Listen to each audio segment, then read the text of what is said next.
আসসালামু আলাইকুম ভিউয়ার্স, আমি এমজে এগ্রো থেকে নতুন একটা ভিডিও নিয়েছি। তো আপনারা মোটামুটি দেখতেছেন যে আমার দুইটা গরু আজকে সেল করে দিলাম। মূলত এই দুইটা গরু আমার খামারে মানে শেষ দুইটা গরুই ছিল, তো এগুলো আজকে বিক্রি করে দিলাম। খামারটা একবারে শূন্য হয়ে গেল। তো আমি মূলত এই দুইটা গরু আমার কিনা কত কয়দিন পারলাম এবং কত টাকা খরচ হয়েছে এই জিনিসটাই মূলত আপনাদের সাথে শেয়ার করবো। তো আমার যে গরুগুলা মোটামুটি ফ্যাটেনিং এ না, এগুলো মূলত পালার মাপে যাইতেছে। আর দুইটা গরু কিনা ছিল আমার 1,30,000 টাকা এবং এটার খাদ্য খরচ গেছে আমার 30,000 টাকার মতো, টোটাল 60,000 টাকা। আর আমি বিক্রি করছি আপনার প্রায় 2 লক্ষ টাকার মতো, মানে কিছু কম। তো এই গরুগুলা আমি একদম স্বল্প মেয়াদি পালছি, 3 মাস বিক্রির দিন পর্যন্ত, 3 মাস 2 দিন, 3 মাস 2 দিন পরে আমি এগুলো সেল করে দিছি। আর গরুগুলো কেবল ফ্যাটেনিং এর ইয়েতে আসছে, কিন্তু আমার সেট আপ কর্ম দেখে এই দুইটা গরু আমি সেল করে দিলাম তাড়াতাড়ি। এখন সবচেয়ে বড় কথা হলো যে আপনারা সময় দেখে কোন সময় গরু কিনবেন, এটাই হলো সবচেয়ে মেন বিষয়টা।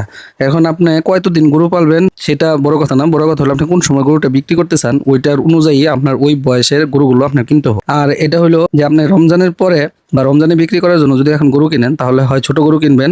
আর যদি রমজানে বিক্রি না করেন, মাঝখানে যদি বিক্রি করতে চান, তাহলে 1,20,000 25,000 বা 30,000 এর মধ্যে যদি গরুগুলো কিনেন, তাহলে রমজানের আগে দুইটা সেট তুলতে পারবে। যেহেতু গরুগুলো নিয়ে চলে যেতেছে, বানতেছে, তারা সবকিছু করতেছে, হাটে নিয়ে যাবো বিক্রি করার জন্য। আর গরুটি জাননি যে গরু একটা ইমোশন, এটার প্রতি প্রত্যেকটা খামারির একটা আবেগ, মানে গরু বিক্রি করার সময় একটা আবেগ কাজ করে। কারণ হয়তো বা এটা 3 মাস পালি বা 4 মাস পালি বা 5 মাস পালি, যে গরুগুলো যে কয়দিনই পালন করা হয়, এই পালন করার ভিতরে প্রতিদিন সকালে এগুলোর খাবার দেওয়া, আবার গোসল করানো, এগুলো তদারকি করা, ম্যানেজমেন্ট করা, সবকিছু এবার মিলে এটার সাথে একটা সম্পর্ক হয়ে যায়। আর এই সম্পর্কের কারণেই যখন এগুলো বিক্রি করা হয়, তখন নিজের এক আবেগটা ধরে রাখা যায় না।